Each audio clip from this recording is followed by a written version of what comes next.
কোরবানি কি জরুরি কোনো বিধান নাকি ঐচ্ছিক? অর্থাৎ কোরবানি কি সবার জন্য করা জরুরি নাকি কোরবানি সুন্নাত, নফল, মুস্তাহাব জাতীয় কোনো আমল? কয়দিন পর্যন্ত কোরবানি করা যায়? কোরবানির সময়সীমা কতদিন? কোন সময় থেকে কোরবানি করা যাবে? রাতে কি কোরবানি করা যাবে? কোন কোন পশু দিয়ে কোরবানি করা যাবে? আপনি হাঁস মুরগি দিয়ে কোরবানি দিলে কোরবানি হবে কিনা?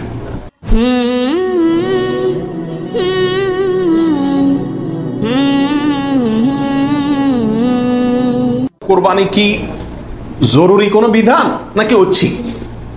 অর্থাৎ কোরবানি কি সবার জন্য করা জরুরি নাকি কোরবানি সুন্নাত, নফল, মুস্তাহাব জাতীয় কোনো আমল? তো এই বিষয়ে বলবো যে এই ক্ষেত্রে ওলামা একরামের দুটি প্রসিদ্ধ মত আছে। ওলামা একরামের অনেকেই বলেন যে কোরবানি করা এটা সকলের জন্য জরুরি, যাদের সামর্থ্য আছে ঈদের দিন, কোরবানি ঈদের দিন অথবা পরবর্তী দিনগুলোতে যেগুলোতে কোরবানি করা যায়, এই সময়ের ভিতরে যার কাছে নেশা পরিমাণ টাকা আছে তার জন্য কোরবানি করা ওয়াজিব, জরুরি, বাধ্যতামূলক, না করলে গুনাহ হবে। এটা অনেক ওলামা একরামের মত। তাদের দলিল সংক্ষেপে শুধু দলিলগুলো হালকা হালকা টাচ করে যাই। মুসনাদে আহমদ, ইবনে মাজা, মুস্তাদরাকে হাকিম এবং আরো অনেক কিতাবে একটা হাদিস বর্ণিত হয়েছে, যে হাদিসকে মুহাদ্দিসিন ইকরাম সহিহ বলেছেন। আল্লামা আলবানী রাহিমাহুল্লাহ নিজে হাদিসে সহিহ বলেছেন। সেটা হলো এই, নবী সাল্লাল্লাহু আলাইহি ওয়াসাল্লাম বলেছেন, মান ওয়াজাদা সাআতান আন ইউদাহিয়া ওয়া লাম ইউদাহি ফালা ইয়াকরাবান্না মুসাল্লানা।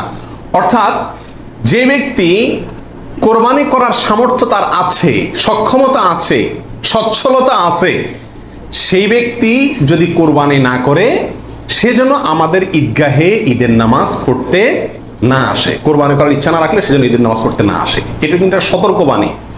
শরীয়তে এই ধরনের নির্দেশ সুন্নত নফলের ক্ষেত্রে করা হয় না, ফরজ ওয়াজিবের ক্ষেত্রেই সাধারণত করা হয়। এটা হলো অন্য যুক্তি। দ্বিতীয় দলিল হলো, এটাও মুস্তাদে আহমদে আসছে এবং হাফেজ ইবনে হাজার আল আসকালানী রাহিমাহুল্লাহ বিশ্ববিখ্যাত হাদিস ব্যাখ্যাতা, তিনি বলেছেন যে হাদিসটি বিশুদ্ধ। নবী সাল্লাল্লাহু আলাইহি ওয়াসাল্লাম বলেছেন, ইয়া আইয়ুহান নাস, হে লোক সকল, ইন্না আলা কুল্লি আহলি বাইতিন উদহাইয়াতুন ওয়া আতিরাতুন, নিশ্চয়ই প্রত্যেক পরিবারের লোকের উপরে, প্রত্যেক পরিবারের উপরে একটি করে কোরবানি এবং আতিরা, এটা ওয়াজিব। আতিরা হলো রজব মাসে যে পশুটি জবাই করা হয়, সেটা একসময় ওয়াজিব ছিল, পরে এটা রহিত হয়ে গেছে।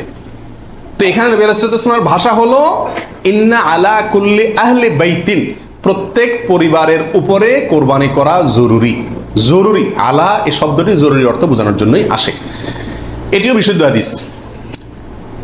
তাহলে আরো অনেকগুলো হাদিস আছে এই জাতীয়, যে হাদিসগুলোর আলোকে ওলামা ইকরামের একটা অংশ বলেন যে এই কোরবানি ওয়াজিব।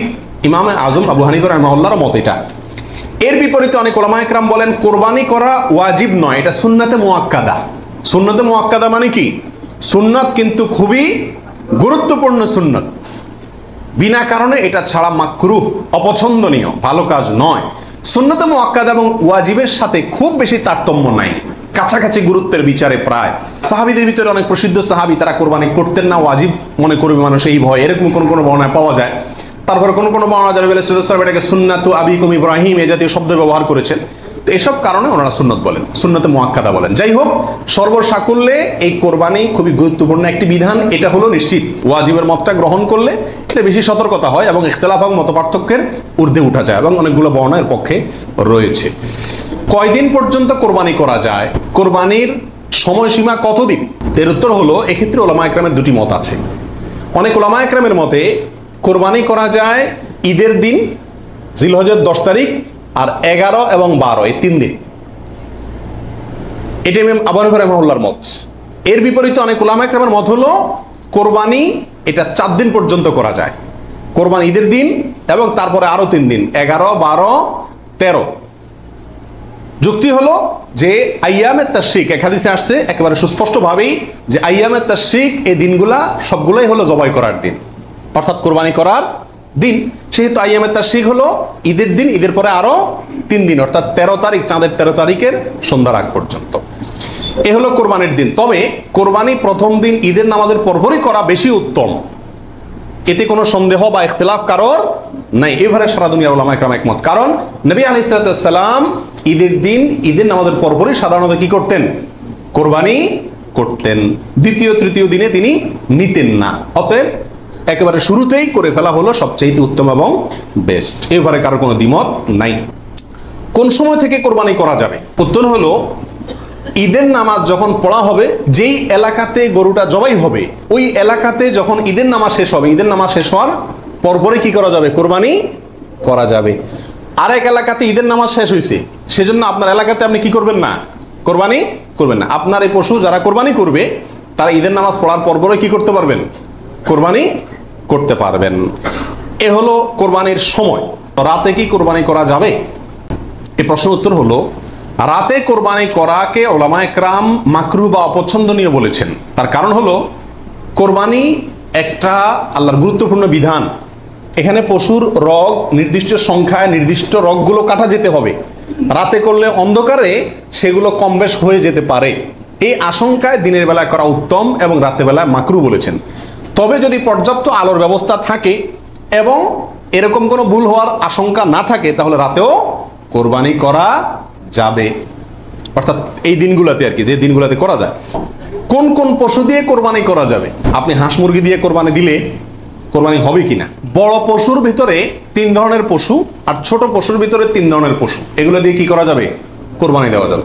বড় পশুর ভিতরে কোরবানি দিতে পারবেন উট, গরু, মহিষ, এগুলো দিয়ে। মহিষ দিয়ে দিতে পারবেন কিনা এটা নিয়ে ওলামায়ে কেরামের ভিতরে সামান্য ইখতিলাফ আছে। অনেকে মহিষকে গরুর অন্তর্ভুক্ত করেছেন, অনেকে করেন নাই।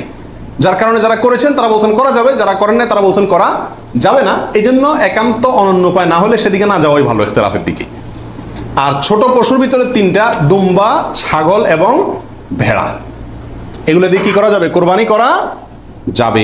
এছাড়া অন্য কোনো পশু দিয়ে, এই গৃহপালিত পশু ছাড়া আপনি হরিণ দিয়ে অথবা অন্য কোনো হালাল পশু যেটা গৃহপালিত না, সেটা দিয়ে কি করা যাবে না? কোরবানি দেওয়া যাবে না, দিলে কোরবানি হবে না।